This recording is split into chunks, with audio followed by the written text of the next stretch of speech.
안녕하세요. 반갑습니다. 저는 올해 30세 대한민국의 건강하고 씩씩한 이혼녀입니다. 어린 나이에 이혼녀란 훈장을 단 게 크게 자랑은 아니지만 딱히 숨길 이유도 없기에 이렇게 당당하게 말씀을 드려봤어요. 소개는 그렇게 했지. 사실은 저도 이렇게 당당하게 말하기까진 시간이 좀 걸리긴 했어요. 제 주위에 이혼한 사람들 정말 많거든요. 친구며 직장 동료며 심지어 연예인들도 이혼 많이 하는 세상이잖아요. 그래서 저도 그들이 이혼했다는 소식을 전해 들으면 야, 뭐 그런 걸로 주눅 들어? 괜찮아. 요즘 같은 세상에 이혼이 대수야? 불행하게 사는 것보단 낫지. 라며 위로랍시고 쿨한 척 짓거렸던 사람 중 한 명이었어요. 그런데 이혼이라는 게 막상 해보니 그렇게 쉽게 위로할 만한 일은 아니더라고요. 이혼 소송이야 비싼 돈으로 변호사 사서 법원에서 하는 거지만 이혼 그 행위보다는 과정이 정말 힘들더라고요. 겪어보지 않으면 절대로 속단할 수도 섣불리 위로할 수도 없는 거구나. 그걸 제가 이혼하면서 깨달았으니 지금까지 제가 위로랍시고 건넸던 말들에 상처받았을 모든 지인들에게 너무도 미안한 마음이 무척 많이 들었고 지금도 그 미안함은 늘 가지고 살고 있어요. 다들 그렇겠지만 저도 죽을 만큼 사랑해서 결혼했고 그렇게 지키고 싶었던 그 결혼이 금이 가고 깨어지는 과정을 직접 하게 되는 경험은 다시는 하고 싶지 않을 만큼 고통스러웠습니다. 그런데 우스운 게요. 이혼하는 과정에선 그렇게나 힘들고 고통스러웠던 제 마음이 막상 이혼하고 나니 이렇게 홀가분할 수가 없다는 거예요. 상대에게 최선을 다했으니 미련도 없고 또 지금은 되려 좋은 경험했다고 편하게 생각할 만큼 마음도 많이 안정된 상태예요. 이젠 지인들에게도 편하게 제가 이혼했다고 말할 수 있게 되었을 만큼 상처도 많이 치유되었고요. 제가 좀 호들갑스럽게 결혼한 만큼 제가 이혼했다고 이야기하면 다들 그 이유를 참 궁금해 하더라고요. 뭐 저도 지인이 이혼했다고 말했을 때 가장 처음 물었던 게 왜? 였으니 그 마음 당연히 이해합니다. 그렇게 죽고 못 살 만큼 사랑해서 결혼했던 남녀가 이혼이란 극단적인 선택을 한 이유가 가장 궁금할 게 사실이니까요. 그럼 저는 이렇게 대답해요. 원래 내 모습을 잃어가는 것 같아서 너무 짜증나더라고. 라고요. 그런 반응은 명확하게 두 가지로 갈립니다. 어떤 이는 야, 나를 잃고 살게 하는 사람은 못 쓰는 거야. 잘했다, 잘했어. 라며 공감하고 어떤 이는 엥 하는 눈빛으로 쳐다봐요. 대체 널 얼마나 잃었길래 그러냐고. 결혼은 원래가 서로 맞춰가며 양보하며 사는 거 아니냐고. 그래서 제가 오늘 여러분께 좀 여쭤보려고 해요. 진짜 제가 잘못한 건지, 그럼 제가 어떻게 연애했고 결혼했고 이혼까지 하게 되었는지 사연을 먼저 말씀드리겠습니다. 이 이혼 사유를 말씀드리기 전에 저에 대해 간략한 설명이 좀 필요할 것 같아서 덧붙입니다. 지금까지의 제 어투나 말투에서도 느끼셨을지 모르겠지만 전 참 당차고 당당하게 자라왔어요. 우선 그 이후에는 저희 부모님의 영향이 컸어요. 부모님은 미국 유학 당시 만나 사랑에 빠져 결혼하셨는데 그래서 그런지 개방적이고 진취적인 분들이세요. 우선 남녀가 해야 할 일을 구분짓지 않으세요. 남자는 일해야지, 여자는 일해야지 하는 것도 없고요. 집안일이든 뭐든 각자 더 잘하는 걸 하는데 저희 집은 엄마보다 아빠가 요리를 잘하시고 좋아하셔서 전 부엌에서 요리하시는 아빠의 뒷모습을 보며 자랐습니다. 물론 아쉽게도 청소에도 젬병인 엄마 덕에 아빠는 청소까지 도맡아 하셨어요. 엄마는 그 외 집안 보수나 조리, 빨래 등을 하셨어요. 전 엄마를 따라 늘 재활용품을 담당했고 음식물 쓰레기는 늘 아빠 담당이었습니다. 그리고 저희 집에서 금기시되는 말이 있는데요. 그건 바로 남자답게, 여자답게예요. 가령 남자가 아무 데서나 울면 안 되지 라는 말을 아빠는 정말 싫어하세요. 왜냐하면 아빠는 정말로 눈물이 많고 감수성이 풍부하거든요. 어쨌든 부모님은 남녀나 나이에 구분 없이 늘 자신이 더 잘하는 것, 그리고 더 잘할 수 있는 것들을 분담하며 살았고, 저도 자연스럽게 그런 것이 당연하다고 인식하면서 자라게 되었어요. 그러다 보니 전 좀 더 자유롭고 틀에 박히지 않는 가치관을 형성하게 되었고, 나이에 비해 좀 더 요즘 시류에 맞는 사람으로 성장하게 되었어요. 보고 자란 게 그래서 그럴까요? 늘 자상하고 가정적인 아버지와 다정한 어머니 덕분인지 저도 나이가 들면서 자연히 그런 가정을 꿈꾸게 되었어요. 부모님처럼 사이좋은 가정에서 말이에요. 이런 말이 좀 재수없게 들릴 수 있겠지만 전 어릴 때부터 이성에게 인기가 많은 여자아이였습니다. 예쁘장한 얼굴도 한몫했겠지만 무엇보다 발랄하고 밝은 성격과 행동 덕에 주위엔 늘 절 좋아하는 많은 남자가 있었죠. 그렇다고 제가 막 연애 경험이 많으냐? 그건 아니었어요. 이유는 단 하나. 우리 아빠 같은 남자를 찾고 있었기 때문이죠. 아빠 같은 사람이 아니면 굳이 연애도 하고 싶지 않았어요. 그런데 한국에 아빠 같은 남자가 많으냐 하면 다들 알다시피 그건 절대 아니었죠. 그러다 보니 원래 조심성과 경계심이 많은 성격의 전 더욱 신중해졌어요. 소개팅 제의나 사귀자는 고백을 받아도 늘 거절하기 일쑤였죠. 그렇게 전 대학을 졸업하고 회사에 취직하게 되는데요. 오피스 분위기가 고지식하기로 유명한 한 대기업이었습니다. 물론 제게 그런 고리타분한 회사가 어울리는 건 아니었지만 누구나 들어가길 꿈꾸는 꿈의 직장을 포기할 수는 없었습니다. 각오를 단단히 다지고 들어간 그곳에서 저는 제 인생 일생일대의 운명이라고 착각한 한 남자를 만나게 됩니다. 바로 입사 첫날 엘리베이터 안에서였죠. 꼭 중요한 날 지하철은 연착하고 연착한 지하철 덕분에 시간이 밀리고 계산한 시간보다 적어도 10분은 늦게 도착하게 되는 경험 하신 적 있으신가요? 제 첫 출근 날이 그랬어요. 지하철은 10,000원이라 절 태워주지 않은 채 2대가 지나갔고 이미 시간은 늦었는데 예고 없이 추적추적 내리는 비에 애써 밤새 골랐던 옷은 다 젖고 신경 써서 한 머리는 완전 폭삭 가라앉아서 얼굴에 들러붙은 그런 날. 발을 동동 구르며 기다린 엘리베이터가 10,000원인 그런 날이었어요. 제가 엘리베이터에 올라타자 곧 삐삐 하는 경고음이 울리더군요. 자연히 모든 사람의 시선은 마지막에 탄 제게 쏠렸고요. 내려야 하는 상황이었는데 첫 출근에 이 몰골로 지각까지 하게 생겼으니 정말 눈앞이 깜깜하더군요. 그때였어요. 죄송합니다. 내리겠습니다.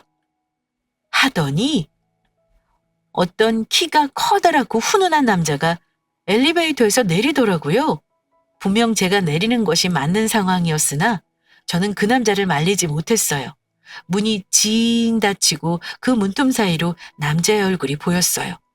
저는 미안하고 고마운 마음에 고개를 까딱 인사를 해 보였는데 남자는 괜찮다는 듯이 씩 웃더군요. 그 미소를 보고 있는데 제 도도한 25년 인생의 처음으로 남자에게 심장이 반응하기 시작했어요. 쿵쿵. 옆 사람에게 들리는 거 아닐까 싶을 만큼 큰 소리를 내며 심장이 뛰기 시작했어요. 이름도 나이도 모르는 처음 본 남자에게요. 정신이 멍해지고 귓가에선 빵빠레가 울리더군요.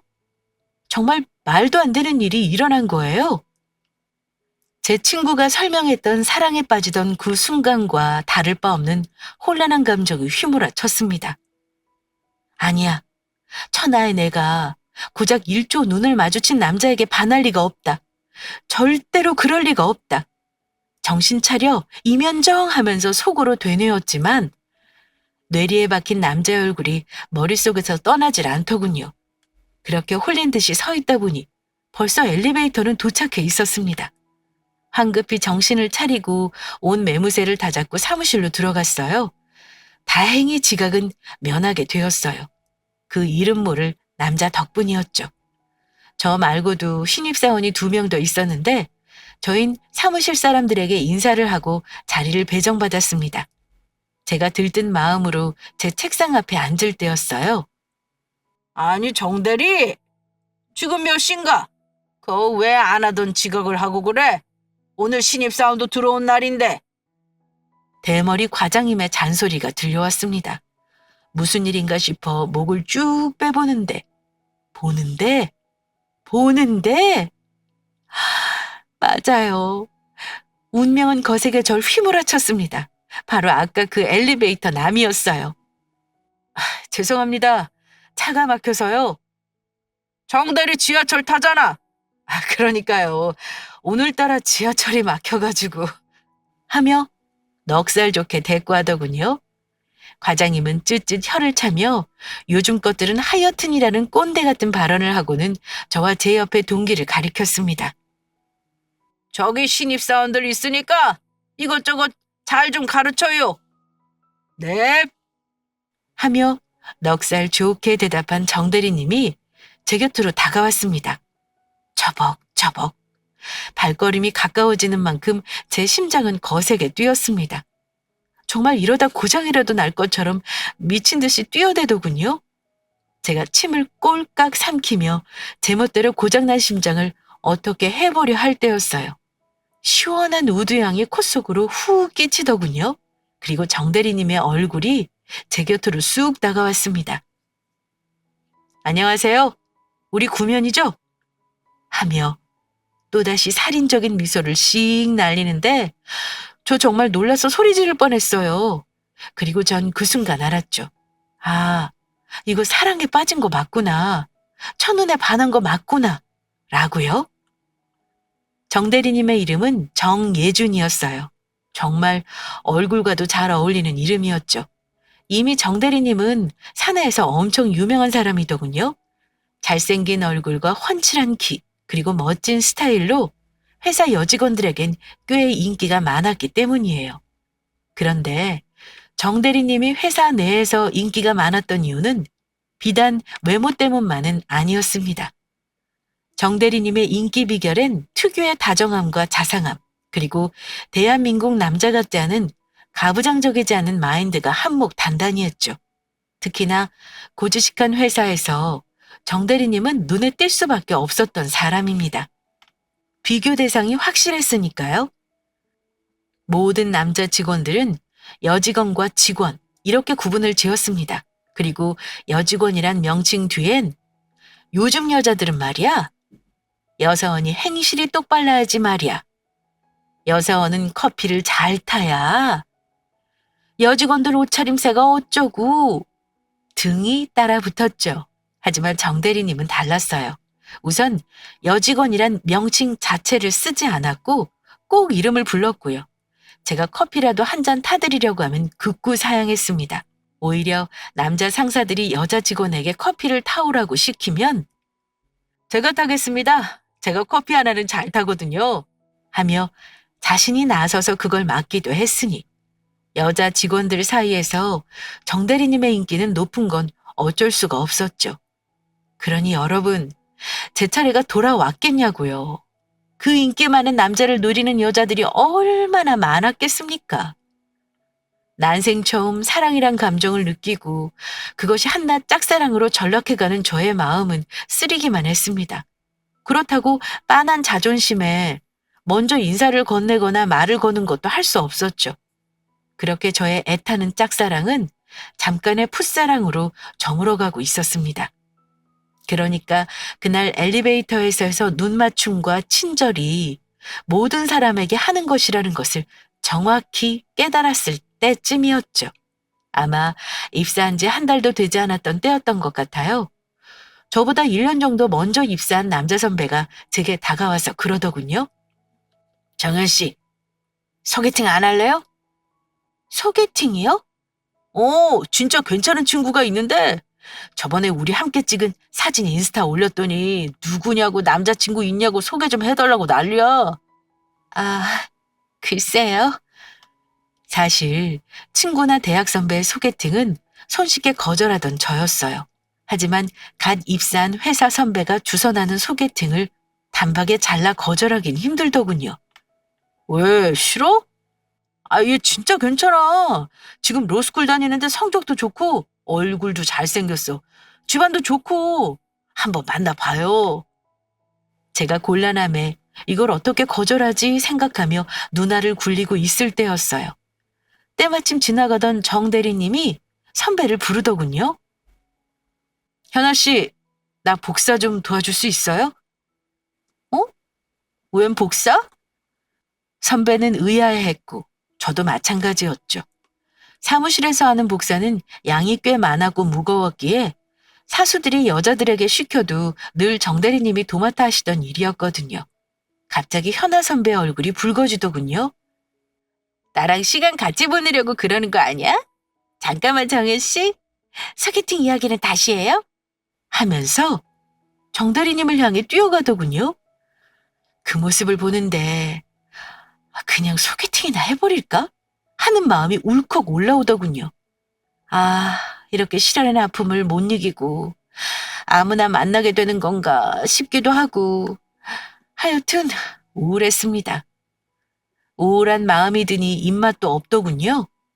다들 점심 식사를 하러 나갔지만 전 별로 먹고 싶지가 않았어요. 회사 1층 로비에 있는 라떼나 한잔하자 싶어 지갑을 들고 엘리베이터를 탔죠. 다들 점심 식사 중이라 그런지 엘리베이터는 한산에 저 혼자 타게 되었어요. 1층 버튼을 누르고 문이 닫히는데 갑자기 문틈 사이로 손이 쑥 들어오더라고요. 놀라 보니 정 대리님이었어요.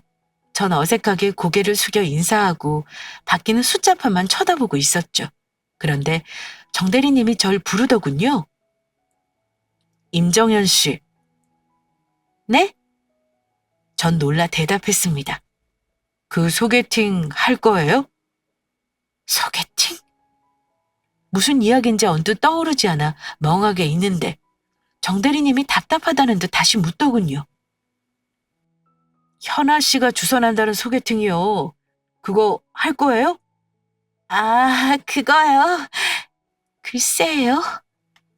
사실 할 생각은 없었는데 그렇다고 단박에 아니요라고 하고 싶지도 않은 분명 이 남자는 그냥 물어보는 걸 테지만 그래도 어줍지 않게 질투심이라도 유발하고 싶은 그런 미미한 심정으로 전 힐끔 정 대리님을 보며 대답했죠. 좋은 분이라고 하긴 하더라고요. 한번 만나서 저녁이나 함께 할까 싶기도 하고. 그 저녁 나랑 먹죠. 네? 그 저녁 나랑 먹어요. 말 나온 김에 오늘 어때요?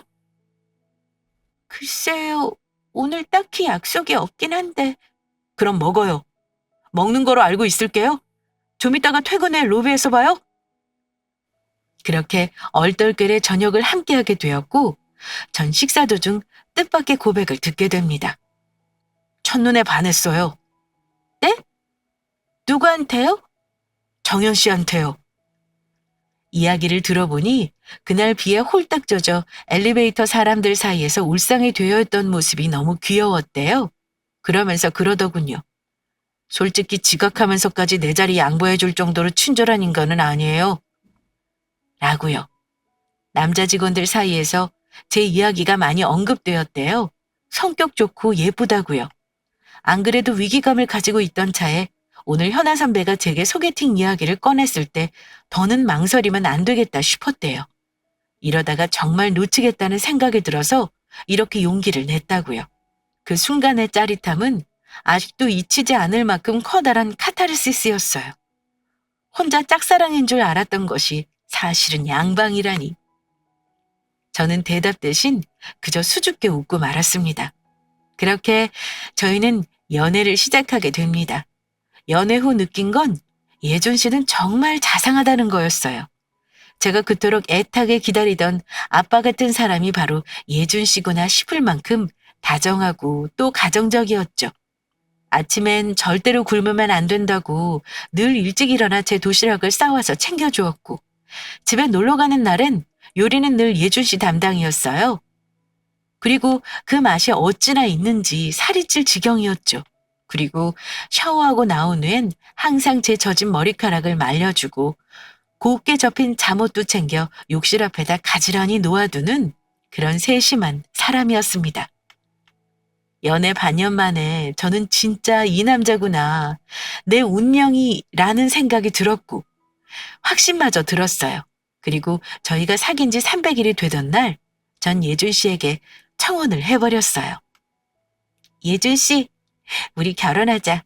내가 평생 행복하게 해줄게. 갑작스러운 저의 청혼에 예준 씨는 무척 당황한 표정이었어요. 혼자 잠시 머뭇거리며 생각을 정리하는 듯 하다가 입을 열었죠. 나도 정현 씨 너무 사랑해. 결혼도 하고 싶고 아이도 가지고 싶어. 그런데 잘 나가다가 뒤에 붙은 그런 데가 상당히 찝찝했어요. 그래서 제가 냅다 물었죠. 그런데? 그러자 예준 씨가 한숨을 푹 내쉬면서 그러더군요. 아직은 내가 결혼 준비가 안 되었어. 그래서 제가 또 물었죠.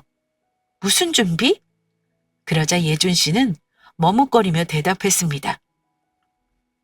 너한테 말하긴 창피한 일이긴 하지만 아직 대학 등록금 대출금도 남았고 결혼하려면 작은 전셋집이라도 있어야 하는데 우리 집에선 그걸 도와줄 형편은 아니고 그렇다고 내가 할 수도 없는 상황이야. 나도 너랑 결혼 생각 안 해본 거 아니야. 사실은 몇 달 전부터 했어. 너랑 결혼하고 싶어서. 그런데 현실적인 상황이 이렇더라고. 내가. 늘 자신감 넘치던 예준 씨답지 않게 풀이 죽은 모습이 안타깝기도 하고 사랑스럽기도 했습니다. 저는 예준 씨의 손을 잡고 말했죠. 예준 씨, 실망이다. 어? 뭐가?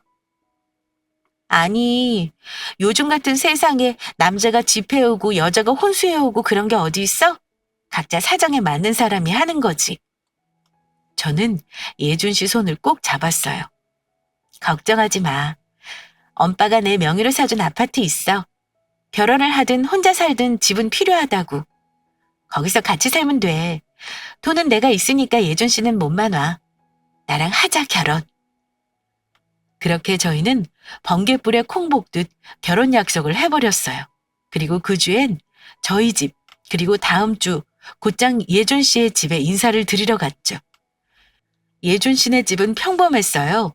어머님은 집에서 살림만 사셨고 아버지는 회사를 다니시고 여동생이 하나 있는.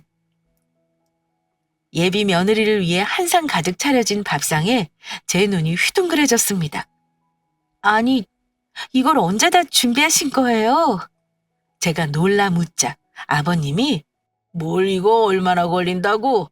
부담 가지지 말고 들어요. 하시더군요.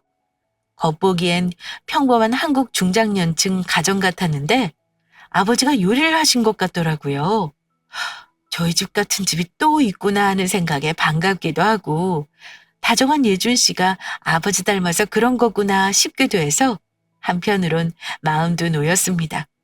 근데 또 음식이 엄청 맛있더라고요. 제가 한 입 가득 물었던 음식을 넘기며 말했죠. 어, 아버님, 요리 엄청 잘하시네요. 진짜 맛있어요. 그러자 갑자기 상이 조용해졌고 아버지가 놀란 눈으로 그러시더군요. 요리를 왜 남자가 해? 당연히 여자가 하는 거지. 전 좀 당황했어요. 당연하다는 말도 좀 당혹스러웠고 앞전 아버지가 자신이 한 것처럼 말한 것도 있고. 아, 전 아까 아버님이 말씀하신 거 듣고 아버님이 직접 하신 줄 알았어요. 어쨌든 밥이 참 맛있어요. 그러자 아버님이 껄껄 웃으시며 그러더군요. 아이고, 남자가 부엌에 왜 들어가? 당연히 마누라가 했지. 하자 어머님이 반찬을 제 앞에 놓아주시며 웃으시더군요. 맛있다니 다행이네. 많이 들어요. 아, 네. 대답은 그렇게 했지만 전 혼란스러웠어요. 남자가 부엌에 들어가면 안 된다니 이게 무슨 귀신 씨나라 까먹는 소리인가 싶었고요. 아버님은 예준 씨와 달리 상당히 가부장적인 분이셨어요. 어이, 물 좀 가져와. 그러자 어머님은 당연하다는 듯이 식사를 하시다 말고 일어나서 물을 가져다 바치시더군요. 지금이 무슨 조선시대도 아니고 처음 반갑고 안심되었던 마음이 싹 가셨습니다. 그리고 어머님이 정말 불쌍했습니다. 왜냐하면 그 설거지를 다 하시고 후식까지 모두 어머니와 여동생이 내오셨거든요. 그리고 정말 의아하다고 생각했죠? 어떻게 예준 씨 같은 남자의 아버지가 저런 사람일까? 하지만 내 남편은 그런 사람이 아니니 다행이다라고 혼자 안도의 한숨을 내쉬기도 했습니다. 결혼 준비는 순탄했고 그 사이에도 예준 씨는 저를 참 많이 배려하고 맞춰줬어요. 친구들도 매너 좋고 잘생긴 데다 다정하고 자상하기까지 한 제 예비 신랑을 모두 부러워했죠. 그렇게 저희는 화려한 웨딩 마치를 올렸어요. 많은 사람이 와서 축복해 주었고 결혼식은 마치 파티장처럼 즐거웠고요. 그리고 저의 달콤한 신혼생활이 시작되는 줄 알았습니다. 그런데 문제는 꿈 같던 신혼여행을 마치고 집에 돌아와서부터 시작됩니다.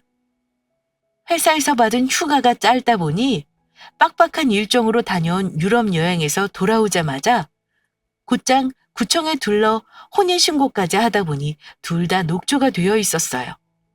신혼집에 캐리어를 내려놓고 무거운 몸을 소파에 뉘어 쉬고 있을 때였어요. 예준 씨가 멍하니 허공을 바라보다가 그러더군요. 아, 배고프네. 라면 먹고 싶다. 그러자 저도 출출하더군요. 거의 일주일간 밍밍한 유럽 음식만 먹었더니 얼큰한 국물에 라면이 확 당기더라고요. 나도. 그러자 예준 씨가 절 물끄러미 쳐다보더군요. 제가 영문을 몰라 쳐다보자 턱끝을 틱 들어올리며 한다는 말이 뭐해? 안 끓여? 였어요. 저는 당연히 장난이라고 생각하고 깔깔깔 웃으며 그랬죠. 예준 씨, 나 웃기지 마. 아, 피곤해서 웃을 기운도 없어. 그런데 예준 씨의 표정은 장난이 아니었어요. 뭐해? 라면 끓여. 뭐지? 싶었어요. 하지만 뭐 피곤하니까 그럴 수 있겠다 싶었어요. 신혼여행 중에 무거운 짐을 거의 다 들다시피 했으니 피곤하기도 하겠구나 싶었고요. 법적으로 부부가 된 첫날부터 괜히 예민하게 굴기 싫어 전 기분 좋게 자리에서 일어섰죠. 아, 알았어. 내가 맛있게 끓여줄게. 라면을 끓이고 둘이 함께 신나게 나눠 먹었습니다. 그런데 라면은 제가 끓였으니 당연히 설거지는 할 줄 알았던 예준 씨가 그대로 자리에서 일어서는 겁니다. 그러더니 당연하다는 듯이 쏙 욕실로 들어가 씻기 시작하더군요. 이게 뭐지? 싶었지만 지금까지 보여준 예준 씨의 모습이 있었기에 저는 피곤해서 그렇겠지 생각하고 설거지까지 마쳤어요. 그리고 저희는 나란히 함께 출근하고 나란히 함께 퇴근하는 맞벌이 부부의 삶을 시작했죠. 첫날엔 둘 다 늦잠을 자서 허둥지둥 출근했고 퇴근 후엔 결혼식에 와준 회사분들에게 한턱 쏜다고 밖에서 외식을 했어요.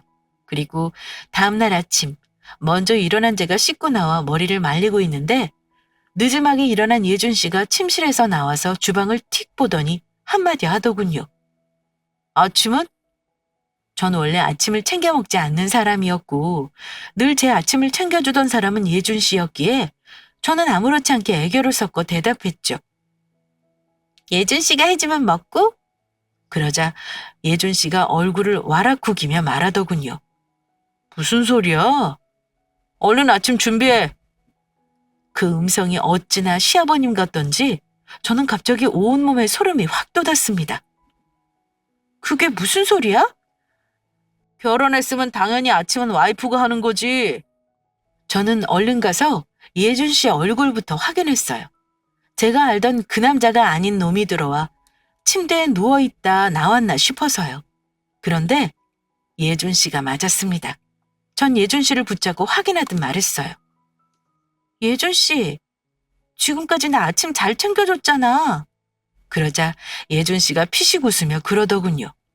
그건 결혼 전이고 결혼하면 아침은 여자가 하는 거지. 이게 무슨 소린지 머리가 다 어지럽더라고요. 그러나 아침이었고 출근이 바빴어요. 저는 쉰소리 말고 얼른 준비나 하라고 하고 그 상황을 넘겼습니다.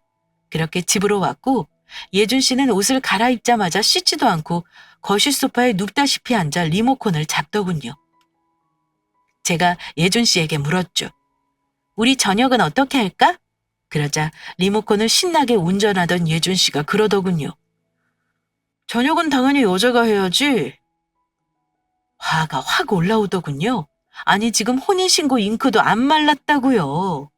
저는 예준 씨 곁에 앉아 따지듯 말했습니다. 그게 무슨 말도 안 되는 소리야. 왜 당연히 여자가 해야 해? 우리 지금 같이 돈 벌잖아. 그래도 당연히 부엌엔 여자가 들어가는 거지. 그럼 예준 씨는 뭐 하는데? 뭐 하긴 TV 보지. 하며 채널을 돌리더라고요. 세상에. 저는 눈이 휘둥그레져서 말했죠. 장난해? 지금 시대가 어떤 시대인데 이래? 그리고 연애 때 예주 씨 안 그랬어. 참, 다 잡아놓은 물고기에 누가 밥을 줘. 아, 나 배고파. 얼른 밥해. 이게 미쳤나 싶더군요. 아니, 현대사회에서 갑자기 조선시대를 회귀한 듯한 이 남자를 어떻게 해야 하나 정말 미치겠더라고요. 우선 배는 고프고 저녁은 먹어야 하니 대충 밥을 차렸어요. 제가 그릇에 밥을 뜨고 있는데 그제서야 거실 소파에서 일어난 예준 씨가 어그적대며 식탁으로 걸어 나오더군요. 그리곤 식탁을 쳐다보며 한마디 했죠. 반찬이 이게 뭐야? 참나.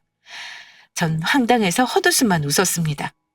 닮지 않아 다행이라고 여겼던 시아버님의 얼굴이 완전하게 예준 씨 위에 겹치더군요. 그리고 예준 씨의 물시중을 들고 있는 제 모습이 언뜻 보이는 듯도 했습니다. 저는 예준 씨 앞에 밥그릇을 탁 놓으며 말했습니다. 먹을 거면 먹고 말 거면 말아? 그리고 묵묵히 밥을 뜨니 못 이기는 척 맞은편에 앉아 밥을 먹더군요. 아이, 나 국 없으면 밥 못 먹는데. 초장의 기선제압인가 싶어서 더더욱 쥐고 싶지 않았어요. 그래서 전 퉁명스럽게 대답했죠. 그럼 처먹지 말던가. 뭐? 하늘 같은 남편한테 처먹지 말던가? 처먹지 말던가? 처먹지 말라고. 하고 밥그릇을 빼앗아 싱크대에 넣어버렸습니다. 그리고 저도 입맛이 뚝 떨어져 방 안으로 들어가 버렸죠. 바깥에선 배달 음식 오는 소리가 들렸지만 나가보지 않았습니다. 그리고 다음날 아침 주방에 나온 저는 기겁했어요. 식탁 위엔 제가 해두었던 그대로였어요. 설거지는커녕 반찬도 치우지 않았더군요. 도저히 이대로는 안 되겠다 싶었죠. 전 자고 있는 예준 씨를 흔들어 깨웠습니다. 그리고 둘은 식탁 앞에 앉았어요. 먼저 입을 연 건 저였어요. 식사 당번, 빨래 당번, 쓰레기 당번, 청소 당번 정해. 그러자 예준 씨는 이게 무슨 헛소리냐는 듯 혀를 차며 절 쳐다보더군요. 뭐? 무슨 당번? 그거 다 여자가 하는 거잖아. 남자가 그런 걸 왜? 우리 아빠는 하는데? 그거야 장인어른이 잘못된 거지. 결혼한 남자는 원래 집안 살림하는 거 아니야. 마치 연습이라도 한 것처럼 줄줄 말이 나오는데 정말 뻔뻔하게 그지없더군요. 그럼 결혼한 여자는 집안 살림 하는 거고? 제가 따져 묻자 예준 씨가 당연하다는 듯 고개를 끄덕이더라고요. 당연하지. 예준 씨 말대로면 돈은 원래 남자만 벌어오는 거네? 그러자 예준 씨가 정말 답답하다는 듯이 그러는 거예요. 아니 요즘 여자들도 다 경제 생활하는데 그게 무슨 말도 안 되는 소리야? 전 딱 말꼬리를 잡았죠. 말 잘했네. 요즘 여자들도 다 경제 생활하지? 둘이 같이 일하고 돈 버는데 왜 집안일은 다 여자가 해야 하는데? 그리 따져 묻자 예준 씨는 순간 말문이 막힌 듯 입을 어버버하더니 말도 안 되는 소리를 하더군요. 그거야 원래 그런 거지. 정말 사기 결혼이라도 당한 기분이었어요. 대체 결혼 전 제가 사랑했던 남자가 맞나 싶을 정도로 돌변한 예준 씨의 행동에 미친 듯이 화가 나더군요. 전 우라를 참지 못하고 버럭 화를 냈습니다. 지금이 무슨 조선시대야? 예준 씨 사람이 그렇게 안 봤는데 왜 이래? 내가 뭘? 어디 여자가 아침부터 언성을 높여? 저는 지지 않고 대답했습니다. 뭐? 어디 여자가? 어디 남자가 여자가 말하는데 따박따박 말대꾸를 해? 뭐? 남자가 조신하지 못하게 어디서 여자가 하는 말에 토를 다냐고? 전 버럭 소리를 지르고 욕실로 들어가 버렸습니다. 아주 속이 시원했지만 한편으로는 너무 슬펐습니다. 도대체 이게 무슨 일인가? 마른 하늘에 날벼락에 친 기분이었죠. 전 그날 이후 예준 씨와 냉정기를 가졌어요. 결혼한 지 한 달도 되지 않은 때였죠. 남들은 그때가 가장 좋은 신혼이라는데 저희 집은 그렇지 않았어요. 전 사실 예준 씨와 이런 문제로 다투게 될 줄은 꿈에도 상상하지 못했기에 정말 하늘이 무너지는 기분으로 하루하루를 보내고 있었어요. 알아보니 혼인신고를 작성한 지 3개월 아니면 취소도 가능하다고 하더군요. 하지만 전 선뜻 이혼을 결심할 수가 없었어요. 지난 1년간 보았던 예준 씨의 모습을 단 한 달 만으로 판단할 수는 없었으니까요. 그래서 결심했죠. 이혼이라는 극단적인 선택보다는 이 문제를 잘 풀어야겠다고. 그래서 전 최선을 다했습니다. 우선 서로 원만하게 합의될 때까지 예준 씨의 뜻을 따라보기로 했어요. 열심히 밥도 하고 청소도 하고 쓰레기도 가져다 버리고 손 하나 꼼짝하지 않은 예준 씨가 밉고 이런 내 모습에 화도 났지만 참았어요. 예준 씨가 자신 때문에 이렇게 희생하는 저를 보면서 느낀 것이 있길 바라는 마음이었어요. 그렇게 혼인신고서의 유예기간은 훌쩍 지나버렸고 저는 어느새 남편이 원하는 모습대로 바뀌어가고 있었어요. 그러던 어느 날이었습니다. 제가 퍼뜩 정신을 차리고 이혼을 결심하게 된 사건이 일어납니다. 바로 시어머니의 생신 때문에 모이게 된 시댁에서였어요. 회사를 마치고 저희는 시댁으로 향했습니다. 오랜만에 만난 시댁 식구들과의 분위기는 화기애애했습니다. 이런저런 이야기를 하며 즐거운 식사를 하던 와중이었죠. 미역국을 뜨던 아버님이 제 남편을 보며 그러더군요. 결혼해서 1년 가까이 살아보니 어떠냐? 예? 아이고, 좋아요. 아버지 말씀 잘 듣고 잘 따라 사니 이렇게 좋을 수가 없어요. 그러자 아버님이 그러시더군요. 요즘 새아가가 말을 잘 듣나 보네. 그 말투가 어땠냐면요. 마치 집에 키우는 강아지가 말을 잘 듣냐고 묻는 어투였어요. 그러자 남편이 그러더군요. 예, 다 아버지 덕분이에요. 두 사람이 무슨 말을 하는지 저는 도통 이해할 수 없어서 가만히 들어보았죠. 그러자 아버님이 한다는 말씀이 그래, 말 잘 들으니 다행이다. 사실 말 안 들으면 패야지. 마누라랑 부거는 한 달에 한 번씩 패야 해. 그래야 야들야들해지거든. 그러자 남편이 허허, 아버님은 따라 웃었습니다. 그걸 농담이라고 하고 있는 거죠. 갑자기 넘기던 밥이 목구멍에 턱 하고 막히더군요. 저는 그 자리에서 숟가락을 내려놓았습니다. 두 분 말씀이 지나치시네요. 북어 패듯이 패야 한다뇨. 야들야들이라뇨? 전 놀란 듯 눈을 키우신 시어머님을 향해 물었습니다. 어머니, 평생 맞으면서 사셨어요? 그러자 어머님이 손사래를 치시며 그러시더군요. 아니야. 네 아버지 괜히 장난친다고 하는 말이지. 절대로 손찌검하고 그러지 않아. 그지 예준아? 어? 그럼. 남편도 그제야 뜨끔했는지 제 눈치를 보기 시작하더라고요. 하지만 이미 이건 아니다 싶은 생각이 들고 난 후였죠. 전 시어머님의 생신날 이혼을 결심했습니다. 그리고 그 결심을 곧바로 실현했죠. 저 이혼할게요. 더는 저 남자랑 못 살겠어요. 저의 폭탄 발언에 집안은 발칵 뒤집어졌습니다. 다들 그게 무슨 소리냐. 잠깐 이야기 좀 하자 난리였죠. 같이 돈 벌고 같이 일하는데 저한테 밥 해와라 살림해라 밥 차려오면 반찬 투정하고 손에 물 한 방울 안 묻히는 시아버님 같은 남자인 줄 알았으면 저 결혼 안 했어요. 요즘 같은 세상에 어디 여자가라고 하질 않나. 오늘 아버님 말씀 들으니 정말 이건 아니다 싶네요. 전 미련 없이 식탁에서 일어섰습니다. 그러자 예준 씨가 저를 황급히 잡더군요. 잠깐만!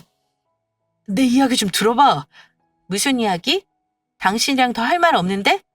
이건 사기 결혼이야. 연애 때 당신이 이런 사람인 줄 알았으면 결혼 안 했어! 그러자 남편이 제 바짓가랑이를 잡고 늘어지며 무릎을 꿇고 그러더군요.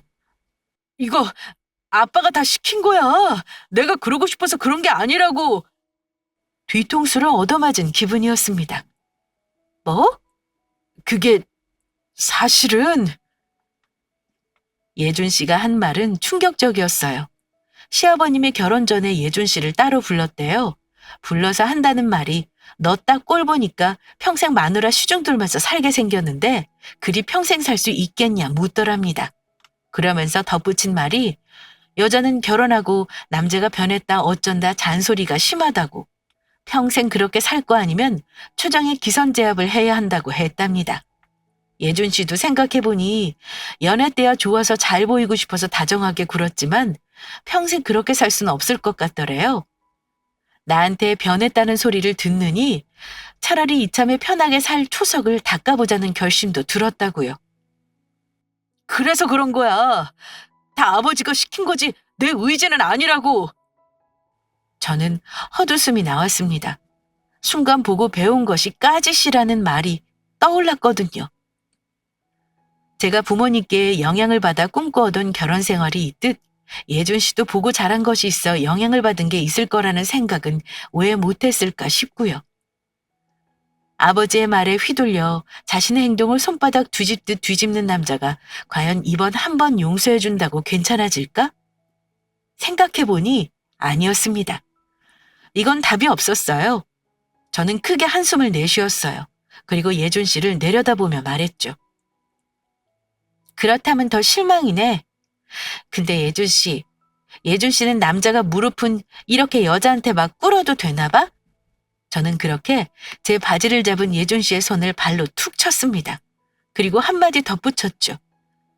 예준 씨는 남자라서 밥도 안 하고 빨래도 안 하고 하물며 지가 처먹다 남긴 음식물 쓰레기도 안 버리는데 자존심도 없이 여자가 해온 집에서 살면 안 되겠다. 그지? 어차피 혼수도 다 내 돈으로 한 거잖아? 몸만 나가. 그 안에 짐 안 빼면 남자가 본세 안 나게 여자한테 질질 끌려서 쫓겨나게 될 테니까 그런 줄 알아? 저는 냉정하게 말하고 집으로 돌아왔어요. 그리고 예준 씨의 모든 짐을 싸 문 앞에다가 두었죠. 당연히 집 비밀번호는 바꿨습니다. 그날 밤 예준 씨는 느지막이 문을 두드렸어요. 아마 문 앞에 놓아둔 짐을 본 모양이었겠죠?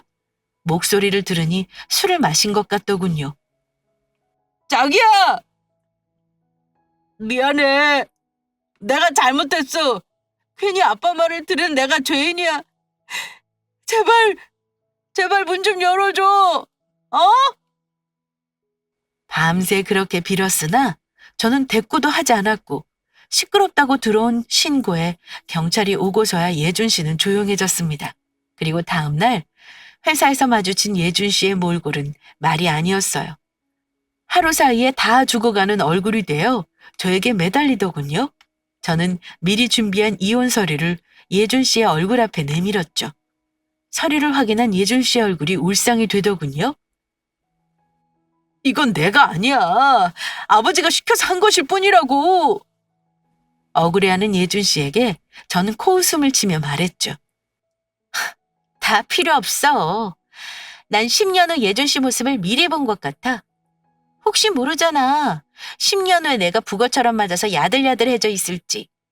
이 관계는 이대로 끝내. 야! 왜? 여자는 남자한테 먼저 이혼 서류 내밀면 안 되는 거야? 저희는 그렇게 이혼했어요. 전 딱 제 제일 친한 동기에게 말했을 뿐인데 빠른 시간 안에 사내에 이혼 사유가 퍼졌습니다. 예준 씨는 어느새 회사의 훈남에서 회사의 조선 남자로 탈바꿈 되어 있었죠. 여직원들의 눈총을 받는 것과 시련의 아픔을 견디다 못해 예준 씨는 퇴사를 결정했고 전 여전히 이 회사에 당당하게 다니고 있습니다. 이혼 후 꽤 긴 시간 아팠지만 전 빠르게 제 모습을 찾아갔어요. 여자가 아닌 한 사람의 인간으로서 말이죠. 이번엔 승진 시험도 합격했고요. 제 이혼 스토리가 대화 주제로 나올 때면 아직도 팽팽하게 두 편으로 갈립니다.